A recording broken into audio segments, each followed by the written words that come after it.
അപ്പോൾ ഇന്ന് വ്യത്യസ്തമായിട്ടുള്ളൊരു ഓംപ്ലേറ്റ് പരിചയപ്പെടുത്താട്ടെ. ഞാൻ സോഷ്യൽ മീഡിയയിൽ കണ്ടാണ്. കാരണം ഇന്നലെ രാത്രിയാണ് ഞാൻ കൊച്ചിയിൽ നിന്ന് എത്തിയത്. അപ്പോൾ ഇന്ന് കുറേ കാര്യങ്ങളുടെ സൈറ്റുകളൊക്കെ ക്ലിയർ ചെയ്തു. പൈസ കൊടുക്കാനുള്ളവൻ്റെ കാര്യങ്ങളൊക്കെ ചെയ്തു. ഓർഡർ എന്തൊക്കെ കൊടുക്കാനുള്ള അതൊക്കെ കൊടുത്തു.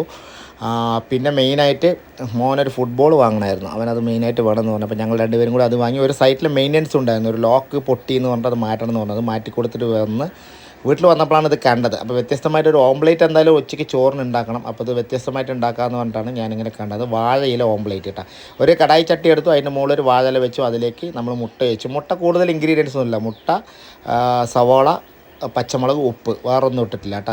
അത് നേരെ ഒഴിച്ചു അടച്ച് വെച്ച് വേവിക്കണം. അപ്പോൾ ഞാൻ മനസ്സിലാക്കിയത് വാഴയില കുറച്ചും കൂടി ചെറുതാക്കുകയാണെങ്കിൽ അതിൻ്റെ ഇടയ്ക്ക് കുറച്ച് വെള്ളം ഒഴിച്ച് ചെറുതായിട്ടൊന്ന് വെള്ളം തളിച്ച് വിടുകയാണെങ്കിൽ ആ ആവിയിൽ ഒന്നും കൂടി സെറ്റായിട്ട് നന്നായി വേവും കേട്ടോ. ഒരു വ്യത്യസ്തമായിട്ടുള്ള ടേസ്റ്റാണ്.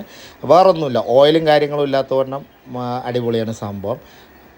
എടുക്കുന്നുണ്ട് കേട്ടോ. 10 മിനിറ്റ് അത് വേവണം, ചെറു ഫ്ലെയിമിൽ അങ്ങനെ വേവണം. അപ്പോൾ വെള്ളം കൂടി ഒഴിച്ച് എടുത്തു കഴിഞ്ഞാൽ നന്നായി. പാൻ കേക്ക് പോലെ ഉണ്ട് കേട്ടോ. ശരിക്കും വാഴയില ഓംപ്ലേറ്റ് പാൻ കേക്ക് എന്ന് പറയാം.